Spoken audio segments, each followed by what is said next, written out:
Hello दोस्तों, स्वागत है आप सभी का आपके अपने परिवार दीक्षित एजुकेशन अड्डा पर। दोस्तों कैसे हैं आप सभी। उम्मीद करता हूं आप सभी बढ़िया होंगे और अपनी पढ़ाई को कंटिन्यू कर रहे होंगे। एक बार फिर हाजिर हो चुका हूं लेकर आप सभी के लिए यूपी पुलिस कांस्टेबल परीक्षा का ब्रह्मास्त्र। आज हम दोस्तों ऐसे सवालों पर बात करने वाले हैं जो आपकी परीक्षा में आपको 100% नंबर दिलाएंगे। और जो प्रीवियस ईयर में सवाल पूछे गए हैं उन्हीं सवालों पर आधारित सवाल आज मैंने इस क्लास के अंदर लिए हैं। सारे सवाल आप अपनी कॉपी के अंदर नोट करते चलिएगा और जितनी व्याख्या मैं यहाँ पर बता रहा हूँ उसका स्क्रीनशॉट लेते चलिएगा। 100% आपको परीक्षा में ऐसे ही सवाल देखने को मिलने वाले हैं। आइए शुरू करते हैं आज की क्लास। देखते हैं अपने सारे महत्वपूर्ण क्वेश्चन।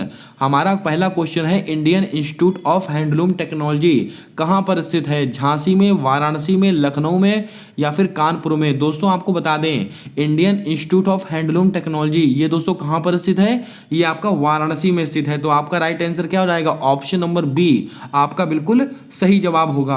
अब दोस्तों मैंने कल ही आपको बताया था, केंद्रीय बकरी अनुसंधान संस्थान ये कहाँ पर स्थित है। इसका जवाब आपको कमेंट कर कर बताना है। कल मैंने दोस्तों आपको नोट कराया था। अगर आपसे क्वेश्चन पूछा जाए, ये केंद्रीय चर्म, कौन सा, केंद्रीय चर्म अनुसंधान संस्थान ये दोस्तों कहाँ पर स्थित है, ये आपका कानपुर के अंदर स्थित है। इसके अलावा कल मैंने आपको दो और बहुत महत्वपूर्ण बताए थे, भारतीय वनस्पति अनुसंधान संस्थान ये कहाँ पर स्थित है, आपका लखनऊ में स्थित है। इसके अलावा एक मैंने आपको बताया था, केंद्रीय औषधि अनुसंधान संस्थान ये कहाँ पर स्थित है, ये भी लखनऊ में ही स्थित है। दोस्तों आप केवल ऐसा टॉपिक पढ़िए जो आपकी परीक्षा में आपको नंबर दिलाए, आपको फालतू का ज्ञान नहीं इकट्ठा करके रखना है। आइए चलते हैं अगले क्वेश्चन की ओर। अगला क्वेश्चन पूछा गया है कि शाकंभरी देवी मेला कहां पर लगता है। वाराणसी में, फर्रुखाबाद में, सहारनपुर में, झांसी में। One of the most important question है आज के प्रैक्टिस सेट का और परीक्षाओं में कई बार पूछा गया है। शाकंभरी देवी मेला ये दोस्तों कहां पर लगता है, तो नोट करके रखिएगा। ये शाकंभरी देवी मेला है, ये आपका सहारनपुर में लगता है। तो आपका राइट आंसर क्या हो जाएगा, ऑप्शन नंबर सी आपका बिल्कुल सही आंसर होगा। अब दोस्तों कुछ महत्वपूर्ण चीजों को लेकर और बात करते हैं, जैसे कि फर्रुखाबाद देके रखा है तो यहां से आपसे एक सवाल बहुत बार पूछा जाता है, रामनगरिया का मेला कौन सा, रामनगरिया। अगर आपसे पूछा जाए ये रामनगरिया का मेला कहां पर लगता है, ये फर्रुखाबाद में लगता है। और दोस्तों एक श्रावणी मेला, कौन सा, श्रावणी मेला ये दोस्तों कहां पर लगता है, ये भी आपका फर्रुखाबाद में लगता है। इनको आप नोट करके रखिएगा। अब दोस्तों झांसी की बात करें हम तो दोस्तों आयुर्वेद महोत्सव, कौन सा, आयुर्वेद महोत्सव, आयुर्वेद महोत्सव ये दोस्तों कहां पर होता है, ये दोस्तों आपका झांसी के अंदर होता है आयुर्वेद महोत्सव। इसको भी आप इंपॉर्टेंट कर कर नोट कर लेंगे, अच्छे सवाल हैं सारे के सारे। अब दोस्तों वाराणसी, यहां से भी दोस्तों आपसे 2 से 3 सवाल बहुत बार पूछे जाते हैं। ध्रुपद मेला, कौन सा, ध्रुपद मेला ये शायद मैंने कल लिखवाया भी था आपको। ध्रुपद मेला ये दोस्तों कहाँ का, ये वाराणसी का है। एक दोस्तों नक्कटैया मेला, कौन सा, नक्कटैया मेला, नक्कटैया मेला ये कहाँ का, ये भी दोस्तों आपका वाराणसी का है। इसका स्क्रीनशॉट बना लीजिएगा, महत्वपूर्ण सवाल है। आइए चलते हैं अगले क्वेश्चन की ओर। एशिया का प्रथम डीएनए बैंक कहाँ पर स्थापित किया गया, वाराणसी में, लखनऊ में, नोएडा में, आगरा में। जल्दी से बताएं क्या होगा आपका राइट आंसर। दोस्तों एशिया का पहला जो डीएनए बैंक है वो दोस्तों कहाँ पर स्थापित किया गया है, तो आप नोट करके रखिएगा। ये आपका दोस्तों लखनऊ में, कहां पर, लखनऊ में दोस्तों इसको स्थापित किया गया है। तो आपका राइट आंसर क्या हो जाएगा, ऑप्शन नंबर बी आपका बिल्कुल सही जवाब होगा। अब दोस्तों नोएडा की बात आई है तो दोस्तों आपको याद रखना है, जो अगर आपसे दोस्तों टॉय सिटी पूछे या दोस्तों आपसे फिल्म सिटी पूछे या नाइट सफारी पार्क पूछे, ये तीनों चीज़ें कहाँ पर स्थित हैं, ये आपकी तीनों चीज़ें नोएडा के अंदर स्थित हैं। याद रखिएगा। अगर आपसे दोस्तों क्या क्या पूछे, टॉय सिटी यानी कि खिलौनों का शहर, नाइट सफारी सिटी या फिर फिल्म सिटी या फिर इलेक्ट्रॉनिक सिटी, ये सब दोस्तों इसके आंसर क्या होंगे, सबके सब आंसर आपके हो जाएंगे नोएडा। इसको आप ध्यान में रखिएगा। आइए चलते हैं अगले क्वेश्चन की ओर। अगला क्वेश्चन पूछा गया है, पंडित लच्छू महाराज का संबंध किस घराने से है। स्टार लगा लीजिएगा इस सवाल के ऊपर, 100% आपको नंबर दिलाएगा सवाल। वाराणसी घराने से है, लखनऊ घराने से है, किराने घराने से है या फिर मेवाती घराने से है। क्या होगा आपका राइट आंसर, जल्दी से बताएं। दोस्तों लच्छू महाराज इनका संबंध है आपका लखनऊ घराना, तो लखनऊ घराना आपका बिल्कुल सही आंसर होगा। अब दोस्तों बात करते हैं कुछ महत्वपूर्ण चीजों को लेकर। अगर आपसे क्वेश्चन पूछा जाए, पंडित बिरजू महाराज, पंडित बिरजू महाराज। पंडित बिरजू महाराज का संबंध दोस्तों किस घराने से है? तो इनका संबंध दोस्तों है लखनऊ घराने से। और पंडित लच्छू महाराज, इनका संबंध भी दोस्तों आपका लखनऊ घराने से है। दोस्तों एक और बहुत महत्वपूर्ण नाम याद आ रहा है मुझे, पंडित शंभू महाराज। कौन सा दोस्तों? शंभू महाराज। इनका भी नाम आप लिख लें, पंडित शंभू महाराज। इनका भी संबंध दोस्तों आपका लखनऊ घराने से है। ये सवाल बहुत बार परीक्षा में आपसे पूछे गए हैं। आइए बात करते हैं नेक्स्ट क्वेश्चन की ओर।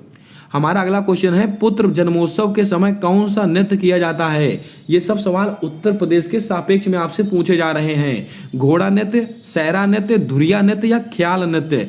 दोस्तों आपको बता दें, जो पुत्र जन्मोत्सव के समय जो नृत्य किया जाता है उसका नाम है ख्याल नृत्य। तो आपका राइट आंसर क्या हो जाएगा? ऑप्शन नंबर डी आपका बिल्कुल राइट आंसर होगा।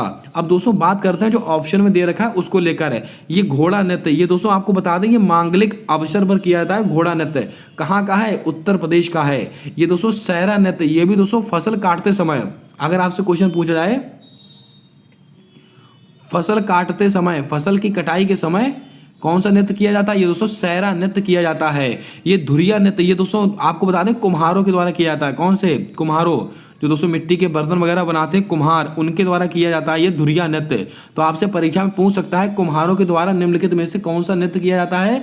तो आपको नाम याद रखना है, धुरिया नृत्य किया जाता है। आइए चलते हैं नेक्स्ट क्वेश्चन की ओर। अगर दोस्तों आज क्लास को पहली बार देख रहे हो तो क्लास को लाइक कर देना। चैनल पर पहली बार आए हो तो चैनल को सब्सक्राइब कर बेल वाला आइकन ध्यान से दबा लेना, ताकि आने वाली सारी क्लासेस के अपडेट्स आप तक आसानी से पहुंचते रहें। और दोस्तों अगर आपका यूपी पुलिस कांस्टेबल का एग्जाम है तो जब तक आपका एग्जाम नहीं हो जाता है तब तक आप केवल एक दिन की एक क्लास अटेंड कीजिएगा। 100% दोस्तों आपको आपकी जीएस में और भी सब्जेक्ट में आपको बहुत ज़्यादा मदद मिलने वाली है। सारे सवाल आपके प्रीवियस ईयर परीक्षाओं में पूछे गए सवालों पर आधारित हैं। हमारा अगला क्वेश्चन पूछा गया है कि 2011 की जनगणना के अनुसार उत्तर प्रदेश में सबसे अधिक अनुसूचित जनजाति वाला जिला कौन सा था? अयोध्या, जालौन, सोनभद्र? क्या होगा आपका राइट आंसर? जल्दी से बताएं। 2011 की जनगणना, ये वो सवाल है जो दोस्तों परीक्षाओं में 100% आपसे पूछा जाएगा। 2011 की जनगणना के अनुसार उत्तर प्रदेश में सबसे अधिक अनुसूचित जनजाति वाला जिला कौन सा है? तो आपको नोट कर लेना है, ये दोस्तों आपका है सोनभद्र। तो सोनभद्र आपका बिल्कुल सही जवाब हो जाएगा। तो आपका राइट आंसर क्या होगा? सोनभद्र आपका बिल्कुल सही जवाब हो जाएगा। अगर आपसे ऐसा सवाल पूछा जाता है कि 2011 की जनगणना के अनुसार अनुसूचित जनजाति रहित जिला, यानी कि यहाँ पर एक भी अनुसूचित जनजाति नहीं थी, तो अयोध्या और जालौन, इन दोनों दोस्तों जो जिलों में एक भी अनुसूचित जनजाति नहीं थी 2011 की जनगणना के अनुसार। लेकिन दोस्तों सबसे अधिक जनजाति वाला कौन सा है? सोनभद्र आपका बिल्कुल सही आंसर होगा। चलिए बढ़ते हैं अगले क्वेश्चन की ओर। दोस्तों अगला क्वेश्चन पूछा गया कि थारू जनजाति किस वंश से संबंधित है? One of the most important question आज के प्रैक्टिस सेट का, जिनके ऊपर दोस्तों स्टार लग रहा है, याद रखिएगा, बहुत इंपॉर्टेंट और मोस्ट एक्सपेक्टेड क्वेश्चन है आपकी परीक्षा के। गुप्त वंश, किरात वंश, कुषाण वंश, परमाल वंश? दोस्तों जो थारू जनजाति है वो किस वंश से संबंधित है? वो दोस्तों किरात वंश से संबंधित है। तो आपका राइट आंसर क्या हो जाएगा? Option number B. अब दोस्तों बात करते हैं कुछ महत्वपूर्ण फैक्ट को लेकर जो थारू जनजाति से संबंधित हैं। आपको याद रखना है जो थारू जनजाति है वो गोरखपुर के तराई क्षेत्रों में निवास करती है। अगर आपसे पूछ लिया जाए थारू जनजाति कहाँ निवास करती है? गोरखपुर के तराई क्षेत्रों में। गोरखपुर, यहां पर मैं लिखता हूं गोरखपुर, जो गोरखपुर का तराई का क्षेत्र है यहां पर निवास करती है आपकी थारू जनजाति। और दोस्तों थारू जनजाति के लोग, आपसे पूछ लिया जाए कौन से धर्म को मानते हैं? ये दोस्तों हिंदू धर्म को मानते हैं। कौन से धर्म को मानते हैं? ये हिंदू धर्म को मानते हैं थारू जनजाति के लोग। आइए चलते हैं अगले क्वेश्चन की ओर। अगला क्वेश्चन पूछा गया कि थारू जनजाति के लोग किस पर्व को शोक पर्व के रूप में मनाते हैं? ये लीजिए आपकी परीक्षा का one of the most important question, Holi, Diwali, Makar Sankranti. दोस्तों आपको बता दें जो थारू जनजाति के लोग हैं वो दिवाली को, किसको? दिवाली को शोक पर्व के रूप में मनाते हैं। तो आपका राइट आंसर क्या हो जाएगा? ऑप्शन नंबर बी आपका बिल्कुल सही जवाब हो जाएगा। और दोस्तों यहाँ से एक बहुत महत्वपूर्ण फैक्ट निकल कर आता है कि जो थारू जनजाति के लोग हैं होली पर 8 दिनों तक दोस्तों उनके स्त्री और पुरुषों के द्वारा खिचड़ी नृत्य किया जाता है। अगर आपसे क्वेश्चन पूछा जाए खिचड़ी नृत्य, अगर आपसे ऐसा क्वेश्चन पूछा जाए ये खिचड़ी नृत्य किस जनजाति के द्वारा किया जाता है, ये थारू जनजाति के द्वारा किया जाता है और होली पर 8 दिनों तक किया जाता है, स्त्री और पुरुष दोनों करते हैं। इंपॉर्टेंट सवाल लगाएगा, बहुत महत्वपूर्ण सवाल है। आइए चलते हैं अगले क्वेश्चन की ओर। स्वर्णिम चतुर्भुज योजना के अंतर्गत कौन शामिल नहीं है? ये लीजिए आज के प्रैक्टिस सेट का और भी एक महत्वपूर्ण सवाल, दिल्ली, मुंबई, कोलकाता, केरल। दोस्तों स्वर्णिम चतुर्भुज योजना यानी कि दोस्तों इन एक तरीके से देखा जाए ऐसी चार दोस्तों रोडें बनाई गई हैं, यानी कि ऐसे 4 आपस में लिंक किए गए हैं जो दोस्तों स्वर्णिम चतुर्भुज बनाते हैं। उसके अंतर्गत कौन कौन सा शहर शामिल नहीं है, यानी कौन सा दोस्तों राज्य शामिल नहीं है? दिल्ली, मुंबई, कोलकाता, केरल। याद रखिएगा दोस्तों, ये दिल्ली भी शामिल है, मुंबई भी शामिल है, कोलकाता भी शामिल है, लेकिन ये केरल शामिल नहीं है। तो आपका राइट आंसर क्या हो जाएगा? Option number D. दोस्तों आपको बता दें दोस्तों इस तरह की है स्वर्णिम चतुर्भुज योजना। इसको मैं यहाँ पर ऐसे बना देता हूँ जिससे कि आपको याद करने में आसानी रहे। ये दोस्तों आपका हो गया दिल्ली, ये हो गया आपका दिल्ली, ये हो गया आपका चेन्नई, ये आपका हो गया चेन्नई, और ये आपका हो गया कोलकाता, ये आपका हो गया कोलकाता, और दोस्तों ये आपका हो गया मुंबई। ये 4 दोस्तों राज्य हैं, इनको आप याद रखिएगा, बहुत महत्वपूर्ण क्वेश्चन है ये। आइए चलते हैं अगले क्वेश्चन की ओर। अगला क्वेश्चन पूछा गया है, भीमराव अंबेडकर पक्षी विहार कहाँ पर स्थित है? कन्नौज, संत कबीर नगर, प्रतापगढ़ या बलिया? दोस्तों डॉक्टर भीमराव अंबेडकर पक्षी विहार ये दोस्तों कहाँ पर स्थित है? तो नोट करके रखिएगा, ये आपका दोस्तों स्थित है ऑप्शन नंबर सी, पक्षी विहार यानी कि प्रतापगढ़ में स्थित है। तो आपका राइट आंसर क्या हो जाएगा? ऑप्शन नंबर सी आपका बिल्कुल सही जवाब हो जाएगा। अब दोस्तों बात करते हैं कुछ महत्वपूर्ण फैक्ट को लेकर जो आपकी परीक्षा में आपसे 100% पूछे जा सकते हैं। जैसे कि अगर आपसे क्वेश्चन पूछा जाए संत कबीर नगर, यहाँ पर दोस्तों कौन सा पक्षी विहार स्थित है? तो दोस्तों बखीरा। कौन सा? बखीरा, इसको आप लिखिएगा। ये दोस्तों बहुत महत्वपूर्ण फैक्ट है, ये बखीरा वाला कौन सा होगा? बखीरा, बखीरा पक्षी अभ्यारण्य, बखीरा पक्षी विहार, बखीरा पक्षी विहार ये कहाँ पर स्थित है? ये संत कबीर नगर में स्थित है, इसको आप नोट कर लें। अब दोस्तों एक कन्नौज का बहुत फेमस है लाख बेहोशी, ये दोस्तों कहाँ का स्थित है? ये कन्नौज का पक्षी विहार है, इसको भी आप नोट करेंगे, महत्वपूर्ण क्वेश्चन है। अगर दोस्तों आपसे पूछा जाए बलिया का जल्दी से बताएं एक कोई सा, दोस्तों आपको याद रखना है कौन सा? सुरहा ताल दोस्तों कहाँ का स्थित है? ये बलिया उत्तर प्रदेश का स्थित है, इसको भी आप नोट कर लें। आइए चलते हैं अगले क्वेश्चन की ओर। अगला क्वेश्चन हमसे पूछा गया है, उत्तर प्रदेश का न्यूनतम जनसंख्या वाला जिला कौन सा है? ये लीजिए दोस्तों जनगणना से सवाल आपकी परीक्षा में आपको 100% देखने को मिलेगा। आपके यूपी पुलिस कांस्टेबल की परीक्षा में आप प्रीवियस ईयर के पेपर उठा के देखिएगा, वहां से हर 200 पेपर के अंदर, हर पेपर सेट के अंदर जनगणना से दोस्तों 2 से 3 सवाल आपसे पूछे गए हैं। दोस्तों उत्तर प्रदेश का सबसे न्यूनतम जनसंख्या वाला जिला कौन सा है? तो आपका राइट आंसर हो जाएगा महोबा आपका बिल्कुल सही जवाब होगा। और दोस्तों अगर आपसे दूसरा जिला पूछा था तो चित्रकूट, तीसरा हमीरपुर, चौथा श्रावस्ती। ये दोस्तों मैंने लाइन से लगा दिए, इनको आप ऐसे याद करेंगे। अगर आपसे क्वेश्चन ऐसे पूछ रहा है, उत्तर प्रदेश का न्यूनतम जनसंख्या वाला दूसरा जिला चित्रकूट, तीसरा जिला हमीरपुर, चौथा जिला श्रावस्ती।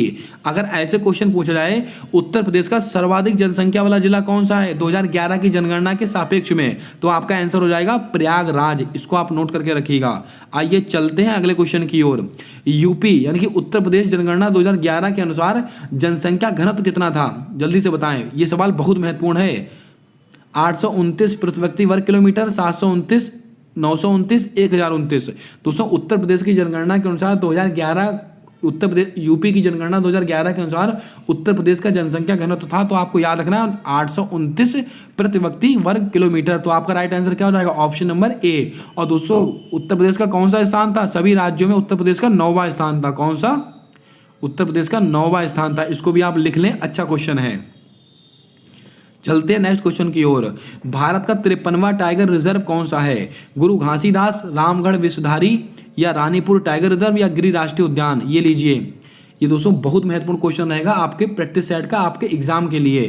दोस्तों भारत का 53वां टाइगर रिजर्व कौन सा घोषित किया गया? ये दोस्तों रानीपुर टाइगर रिजर्व घोषित किया गया है, जो कि अपने उत्तर प्रदेश में स्थित है, याद रखिएगा। दोस्तों गुरु घासीदास ये दोस्तों टाइगर रिजर्व कहां पर स्थित है? ये आपका छत्तीसगढ़ में है, छत्तीसगढ़ में स्थित है। और Ramgarh Vishdhari tiger reserve, most important सवाल, ये दोस्तों कहाँ पर स्थित है? बूंदी राजस्थान में स्थित है। ये दोस्तों भारत का 52वां टाइगर रिजर्व है। कौन सा? भारत का 52वां टाइगर रिजर्व कौन सा? रामगढ़ विषधारी। 53वां कौन सा? रानीपुर। और गिर राष्ट्रीय उद्यान कहाँ पर स्थित है? तो बच्चा बच्चा जानता है, गुजरात में स्थित है, एशियाई शेरों के लिए प्रसिद्ध है। अगला क्वेश्चन है, पंडित शिव कुमार शर्मा का संबंध किस वाद्य यंत्र से है? सितार वादक है, संतूर वादक है, सरोद वादक है कि तबला वादक है? दोस्तों पंडित शिव कुमार शर्मा, ये दोस्तों क्यों महत्वपूर्ण है? क्योंकि दोस्तों बहुत बार परीक्षा में सवाल बना है और ये संतूर वादक है। कौन है? संतूर वादक। तो आपका राइट आंसर क्या हो जाएगा? संतूर वादक आपका बिल्कुल सही जवाब होगा। और एक नाम और लिख लीजिएगा, भजन सोपारी। भजन सोपारी, पंडित शिव कुमार शर्मा और भजन सोपारी, ये वो दो नाम है जो परीक्षाओं में बहुत बार परीक्षा में पूछे जाते हैं। दोस्तों सितार वादक है पंडित रविशंकर, बहुत महत्वपूर्ण नाम, पंडित रविशंकर। पंडित रविशंकर का संबंध किससे है? ये दोस्तों सितार वादक हैं। ये क्यों महत्वपूर्ण है? क्योंकि दोस्तों ग्रैमी पुरस्कार जीतने वाले प्रथम भारतीय कौन थे? ये पंडित रविशंकर थे। तबला वादक कौन है? तो आप सब जानते होंगे, जाकिर हुसैन। आइए चलते हैं अगले क्वेश्चन की ओर। अगला क्वेश्चन पूछा गया कि कैंसर के अध्ययन को क्या कहा जाता है? ये लीजिए इंपॉर्टेंट क्वेश्चन है। Oncology, cytology, entomology, एंटीमोलॉजी।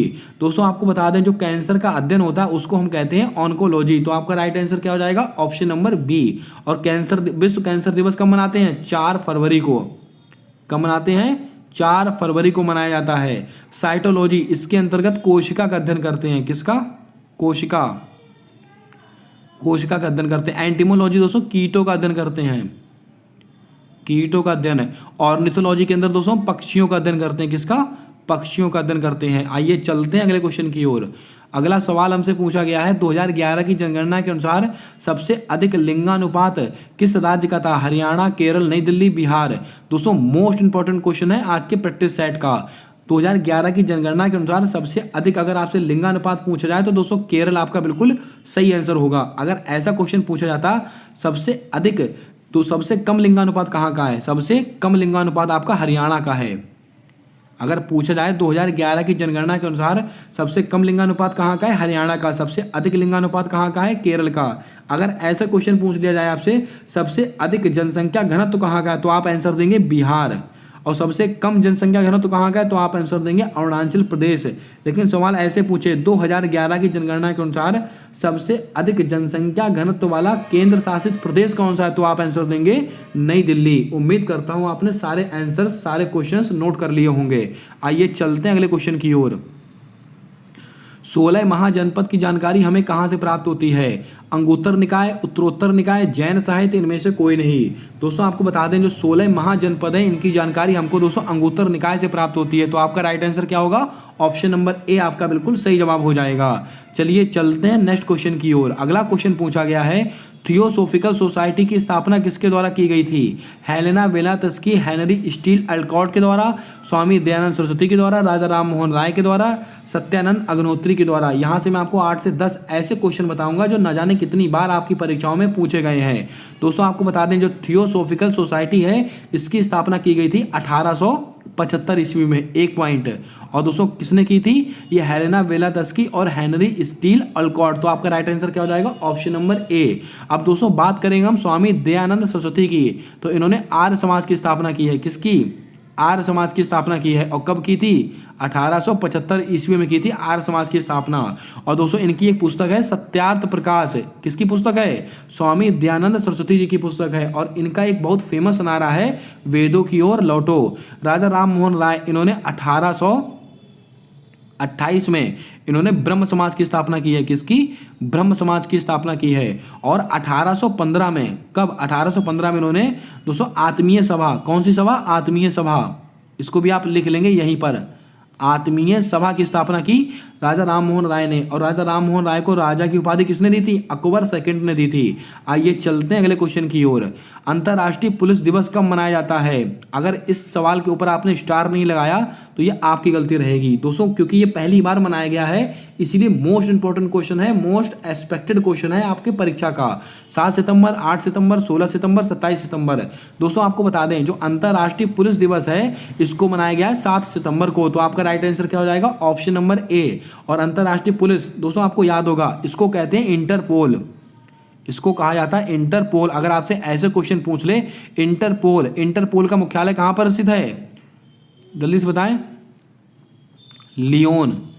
कहाँ पर स्थित है, इंटरपोल का मुख्यालय स्थित है आपका लियोन। और लियोन स्थान कहाँ पर स्थित है, ये दोस्तों स्थान आपका स्थित है फ्रांस में। और इंटरपोल की स्थापना कब हुई थी, 1923 ईस्वी में इंटरपोल की स्थापना हुई थी। और इंटरपोल ये दोस्तों इसकी जो 90वीं बैठक है अपने भारत देश में हुई है, इसीलिए सवाल हमारे लिए महत्वपूर्ण है। और पहली बार अंतर्राष्ट्रीय पुलिस दिवस मनाया गया है 7 सितंबर को। 16 सितंबर को क्या मनाते हैं, तो आप सबको पता होगा ओजोन परत संरक्षण दिवस मनाते हैं। अब आपके लिए एक सवाल, ओजोन परत वायुमंडल की किस परत में पाई जाती है, जल्दी से बताएं। इसका आंसर आपको कमेंट कर देना है। चलिए बढ़ते हैं आज के अगले और अंतिम सवाल की ओर। संपत्ति के अधिकार का उल्लेख किस अनुच्छेद में किया गया है, अनुच्छेद 280, अनुच्छेद 108, अनुच्छेद 300A, अनुच्छेद 371।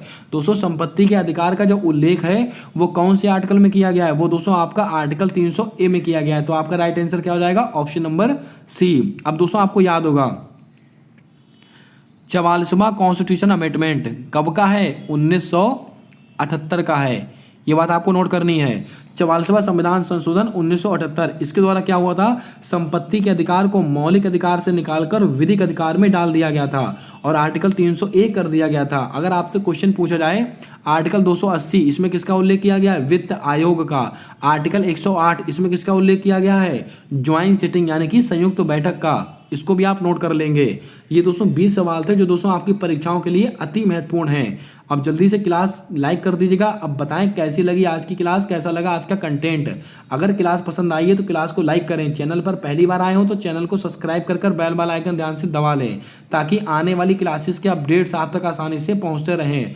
और दोस्तों अगर अब आप कमेंट कर ये भी बताएं कि नेक्स्ट क्लास किस टॉपिक पर होनी चाहिए। आप जिस टॉपिक पर बताएंगे उसी टॉपिक पर नेक्स्ट क्लास हम कंडक्ट करने वाले हैं। पॉलिटी, हिस्ट्री, ज्योग्राफी आप जो बताएंगे उससे दोस्तों रिलेटेड मोस्ट इंपॉर्टेंट क्वेश्चन की सीरीज आपके सामने लाई जाएगी। मिलते हैं नेक्स्ट क्लास में एक नए टॉपिक के साथ, तब तक के लिए जय हिंद, जय भारत दोस्तों।